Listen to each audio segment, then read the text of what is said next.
So what we seek to achieve today, first, we're going to do a quick overview on immersive technologies, virtual reality, augmented reality, mixed reality, and 360 videos. I'll kind of explain what the difference is between these and which you should be paying more attention to and not. Second, we'll go into the value proposition for education, and we'll look at some of the more interesting use cases that are people getting some traction right now. And then as we do that, we'll also look at some of the companies and some of the products that are currently in the marketplace that are addressing those use cases in the edtech sector right now. And then finally, there's a little bit of time at the end. A few of my colleagues have these purple Merge VR headsets out there. So I have a few demos for people. If you haven't experienced virtual reality yet, please come up afterwards and I'd be happy to show you what it's like. So before we get started, I want to share a little bit about myself. My name is Colin Magee. I run product management at Compass Learning. We have a suite of personalized learning solutions for the K-12 space. And again, a couple of my colleagues are in the room today. Before Compass Learning, I spent 10 years building products as a consultant at Sapient and at Accenture. So I worked for a lot of Fortune 500 companies like GoPro and Disney. And I'm happy to bring all of that software development experience to the education market. But what I'm passionate about really is around software craftsmanship. So the photo on the right is my father and my grandfather, who were expert woodworkers. And they taught me two values. One, building products that are meaningful to you. And second, taking a lot of pride in the products that you build. And so those values being passed down to me, as I'm a software developer and a product manager, I really try and hold those two things present to me when I'm thinking about a product, making sure that it's personally meaningful to me and making sure that I'm taking a lot of pride in how we go about building it. And then, as you'll probably understand from listening to this session today, I'm currently obsessed with virtual reality. I believe that it can have a profound impact, not just on educational development, but also on cognitive and social development as well.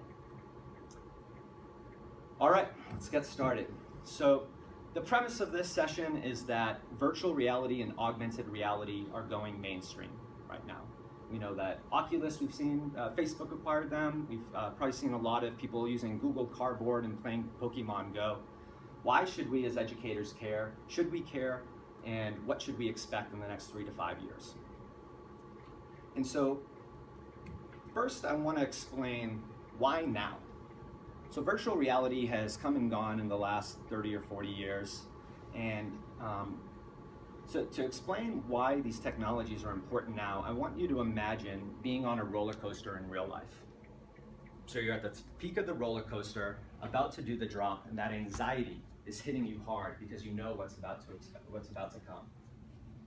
Well, the promise of virtual reality has been that the experience is so good that you don't know whether you're in the real world or in the virtual world. And historically, virtual reality has failed us because of latency and processing issues, where as you're about to experience something dramatic like going over the course of a roller coaster, that experience will start to get choppy. And our brains, the human brains, are incredibly good at discerning a poor experience or a poor presence. And so we've reached the point right now, we've reached that tipping point where virtual reality experience is not just good enough to keep our minds fooled that we are fully present in this experience, but in fact that these experiences are quite exceptional on what can be delivered through virtual reality. And so, as I mentioned, 2016 is the year that VR is going mainstream. This chart is venture capital investment in the VR and AR space overall, not just education, or mostly not education.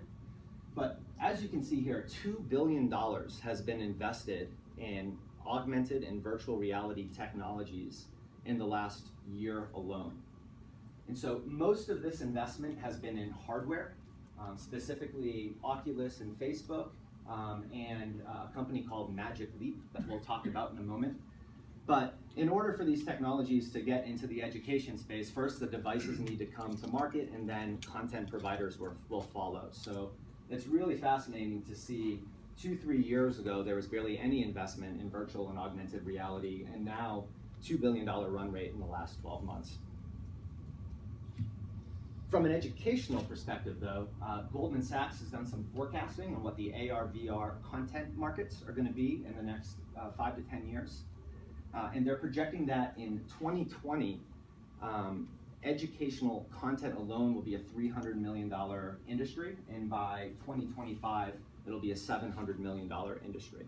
So a lot to come in AR and VR, expected by Goldman Sachs. And I should note that this is a conservative estimate. So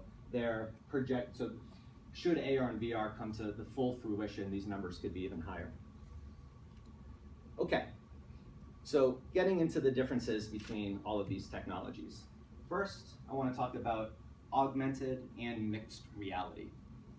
Depending on who you talk to and who you read, these technologies could be the same or they could be different. I'm going to tease them apart in a way that a couple of the more prolific writers are talking about them. So augmented reality you can think of as the superimposing of graphical elements into the real world. But those graphical elements have very little kind of interaction with each other. So in this example, we're looking through a phone and we're seeing it's identifying what some of the elements are in that space. It might be identifying who some of the people are and allowing you to quickly reference them through Twitter. An example that Michael J. showed me yesterday is Google Translate, where you can use your phone to hover over text kind of anywhere that text might be written, whether it's on a piece of paper or on a map. And through augmented reality, it will translate that text for you right there within the application. So you can download Google Translate today and have this augmented reality experience. So that's augmented reality. It's the kind of lower end of the augmented mixed space, and it's typically consumed through our mobile devices. At the other end of the augmented reality space is this notion of mixed reality. And the big distinction there is that there's two companies, Magic Leap and Microsoft, that are building high-end devices to provide an experience that blends the real world and these graphical imaginary worlds. So this is an example of a content solution that Magic Leap is coming out with. Magic Leap is a highly secretive company right now that's raised $1.5 billion from Google and a few other companies. Their technology actually goes as far as, it's rumored to project light into your eye to actually create that graphical experience, not through looking through the lens, but through, in your own retina. And so Magic Leap and Microsoft HoloLens are the two companies to really keep an eye on. Microsoft, their product is going to come online in early 2017. You can get the development version of the product right now and start prototyping and coming up with ideas. But Magic Leap, they haven't announced a development version of the kit or a consumer version yet. It's anticipated to come out sometime late in 2017. But a lot is expected of this company, Magic Leap. Again, $1.5 billion they've raised in venture capital funding. So that's augmented and mixed reality. Again, whoever you talk to, they could be the same thing or they could be different things. The difference between those and virtual reality, though, is there's the real world and you're blending graphical elements into the real world. And in mixed reality, those elements can interact with the real world and they can coexist. So you might experience a Magic Leap application in this room where the dimensions of the room and the people in the room kind of interact with the graphical characters as well. Whereas in augmented reality, it's more just kind of superimposing information on the real world. So then the second category of things I want to talk about is 360-degree videos in virtual reality, or the second class. And very similarly, 360-degree videos are kind of the low end of the VR space, and there's a group of high-quality headsets, Oculus, and that are more traditionally determined as virtual reality. So 360-degree videos. These are videos taken of like the real world that are shot from various angles, 360 degrees up, down, and during playback, the user can determine which angle they want to look at. So this is an example of a camera by GoPro that costs about $4,000 that can shoot these 360-degree videos. They're great for capturing memories and for capturing like famous speeches and things like that. But to best describe what 360-degree videos could do, I want to share a brief clip from a TED Talk video with you. This TED Talk was called The Ultimate Empathy Machine, and it's talking about how VR can develop deep levels of empathy. And this guy, Chris Milk, shot videos. He was commissioned by the United Nations to capture the Syrian refugee crisis in order to get funding from the United Nations and to get them to really empathize with the extent of the crisis. My name is Sidra. I am 12 years old. I am in the 5th grade. I am from Syria in the Dar'a province in You would Helsinki. consume this more immersively. I have lived here in the Zakari camp in Jordan for the last year and a half. When you're in it. I have a big family, 3 brothers. One is a baby. He cries a lot. I asked my father if I cried when I was a baby, and he says I did not. I think I was a stronger baby than my brother. So, when you're inside of the headset, you're not seeing it like this. You're looking around through this world. You'll notice you see full 360 degrees in all directions. And when you're sitting there in her room watching her, you're not watching it through a television screen. You're not watching it through a window. You're sitting there with her. When you look down, you're sitting on the same ground that she's sitting on. And because of that, you feel her humanity in a deeper way. You empathize with her in a deeper way. And I think that we can change minds with this machine. So again, that's an example of how 360-degree videos are being used to create a level of empathy in the viewer that can't really be achieved with the mechanisms that we have right now for storytelling. And so 360-degree videos is kind of the lower end of the VR space, typically used with Google Cardboard and mobile VR applications. If you come up at the end of the session, we'll probably be showing you a lot of 360-degree virtual field trip type stuff. But at the high end of the market is virtual reality, which is a computer simulated reality that replicates an imaginary or real environment, and it allows users to be so completely immersed and present in the experience that there's no interaction in the real world. And that's the technology that I was mentioning at the beginning that has become so good that it really does trick the mind into thinking that you are in this virtual world. And so a lot of the use cases that we're going to talk about in the next half an hour are stuff that virtual reality is best applied for, such as virtual field trips and other types of things.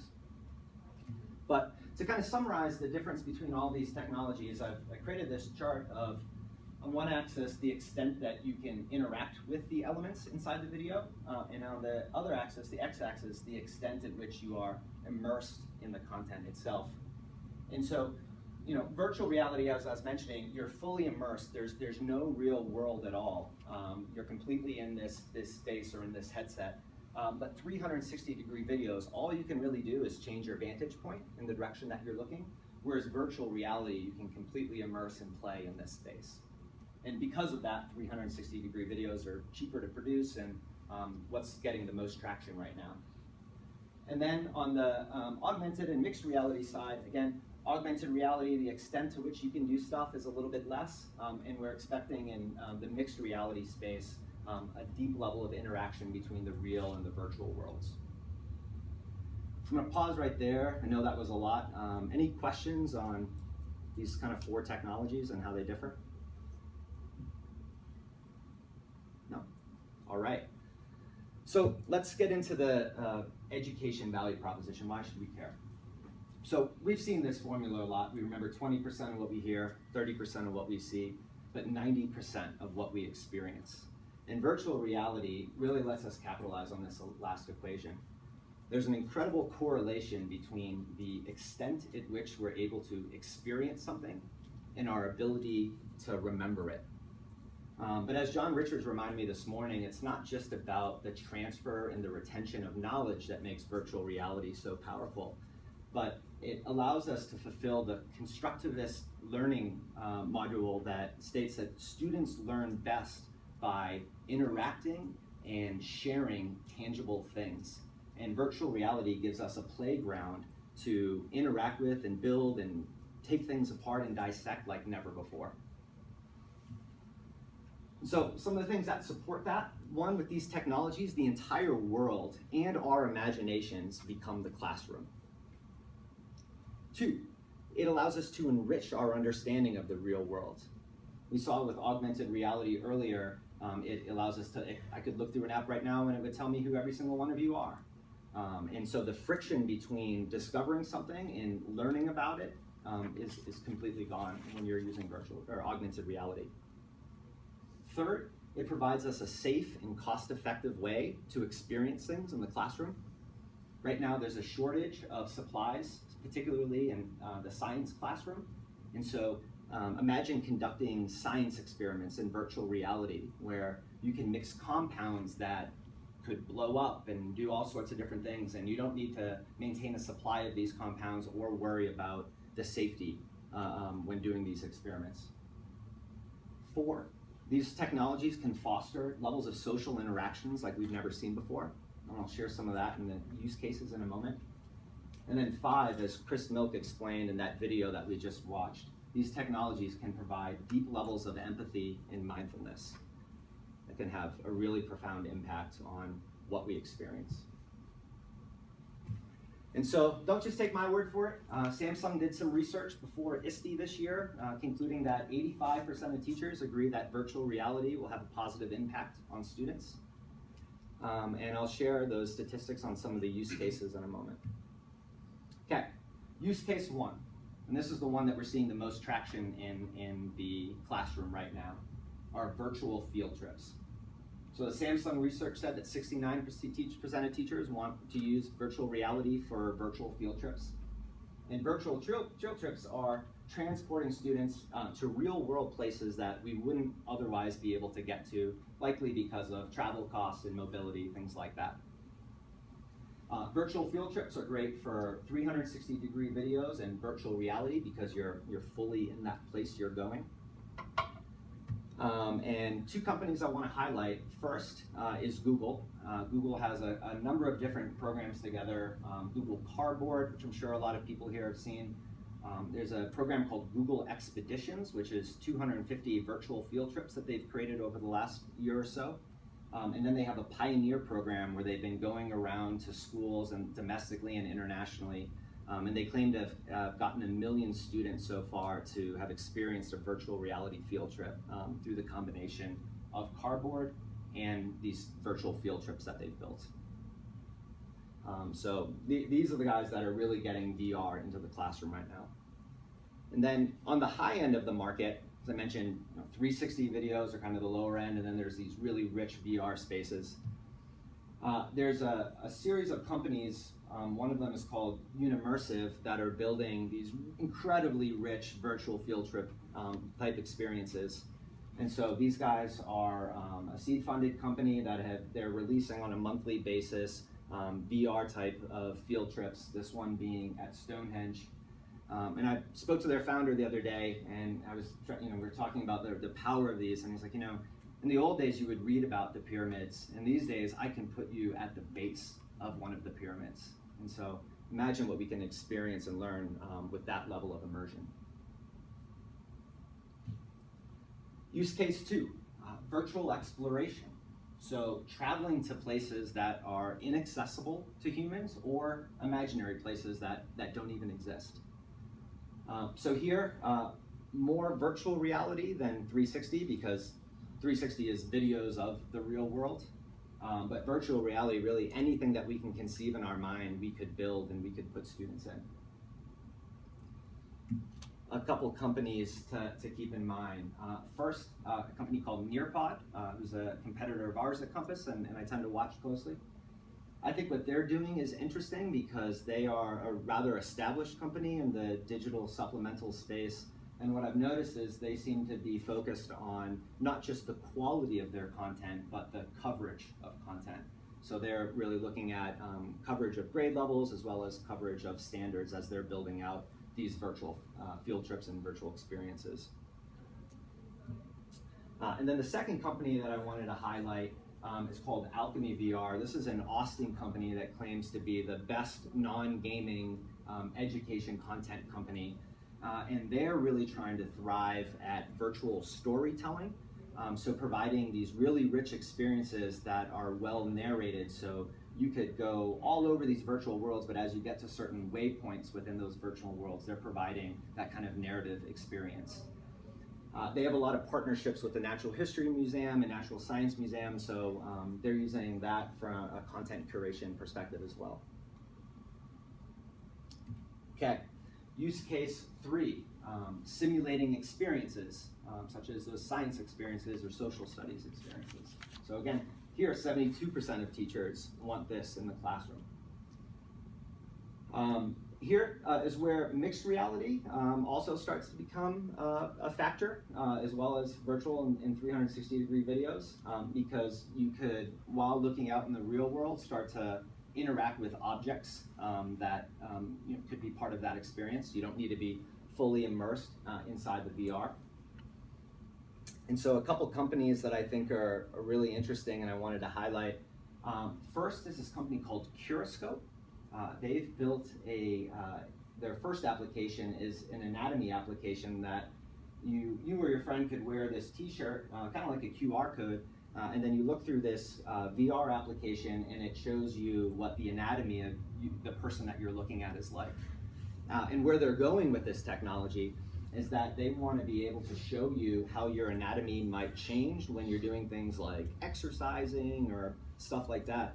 And so they're really investing in kind of anatomy, and while virtual reality has had a lot more traction in education space, I think this is a great example of an augmented reality application that is directly interesting in education. And then finally, I want to acknowledge a company called Z-Space that a lot of you have attended ISTE have probably seen before. This company started in the government sector, building simulations for DARPA and other government resources, and they've moved into education. They have a hardware and software offering, so they kind of have this device where you look through the glasses and you can interact and build and do all these type of STEM applications. But what I think is really interesting about these guys is they're taking a much different approach than everybody else in the market. So in the market, you're seeing a lot of manufacturers of devices and headsets, and then you're seeing content, people who are building content. And these guys have a closed loop product where they have the hardware and the software itself, so they haven't really opened up to other software developers building on their platform. And from what I can tell right now, they're not planning to build or extend their content into any of the hardware devices out there. So it'll be interesting to keep an eye on these guys as the education VR AR market matures to see whether they open up their offering on the content or on the hardware side. I think their product right now is about $4,000, so it's a bit cost prohibitive in schools to really roll out as well. But interesting company to watch and one that's been in this space for a while. Next use case I wanted to share is around distance learning. So imagine if you were in a VR environment right now that was so real that you didn't know whether you were here with me right now and this was real or this was virtual. And if that was the case, does it matter if we are actually here? Right? So there comes a point in time where this VR technology is going to be so good that teachers and students can be anywhere in the world and they can interact with each other as intimately as we are able to interact with each other right now in this room. And so that extends a whole lot of possibilities, especially for getting for getting education into places in the world where it's less accessible. But to take that idea a little bit further, let's say that I'm a teacher and we're talking about Apollo 11 right now. Well, what I could, this isn't Apollo 11, but I could bring us to a virtual classroom inside Apollo 11 and we could do the lesson there. So it could bring students and teachers together from anywhere in the world, and it could take those students and teachers and put them anywhere in the world and they could interact. So this is a company called Immersive VR Education, and their flagship product is called Lecture VR, and they're building exactly that. The ability for students and teachers to coexist and interact in virtual spaces as intimately as they could in the real world. And so the final use case I wanted to share with you all today is one that is really dear to my heart, and that is using these technologies for social and emotional development. So specifically improving cognitive abilities, as well as building social skills. And I think that all of these technologies can have a profound impact on this specific use case. And so there's a lot of interesting things happening with regard to dementia, and I think that looking at this as a proxy is really interesting to think about what the K-12 education space might start to adopt. And so there's one company in Massachusetts called Rendeavor Health that is built an app for people with Alzheimer's and with dementia to keep their brains stimulated. But on the back end of the application, it's providing analytics to the purveyor of that whatever the to someone on the back end, and so through using the application, they're able to determine whether or not or how someone's progressing with dementia or with Alzheimer's. So really powerful on the analytics side. But this company, A Walk Through Dementia, has kind of flipped the model, and they said, instead of building an application for people with dementia, why don't we build an application for everybody else in the world so that we can figure out, or we can experience what it's like to have dementia. And so this application, A Walk Through Dementia, allows us to experience that, and through that we might be able to empathize better with people that have learning disabilities or people that have problems like dementia. And I guess the final kind of thing to share with regard to social and emotional development, again, is the Pokemon Go. I bring us back to how we opened this session. There's a lot of research being done right now on how Pokemon Go has been successful with people in the autism spectrum. Specifically, it's people that have a difficult time interacting and participating in the real world. Pokemon Go has provided them with a language to coexist and to interact with that they understand better than the real world. And so these technologies like augmented and virtual reality, through being present and through meeting students and children where they are, can provide really profound ways and ways that we can't even imagine yet to foster these social connections, particularly with people with social and emotional developmental issues. And so that's what I had shared for today. As I mentioned at the beginning of this session, a few of my colleagues have some goggles up here, and I have some virtual and augmented, or some 360-degree applications that I'd love to share with you if you guys haven't experienced that yet. But I'm going to pause right there and see if there's any questions that you have.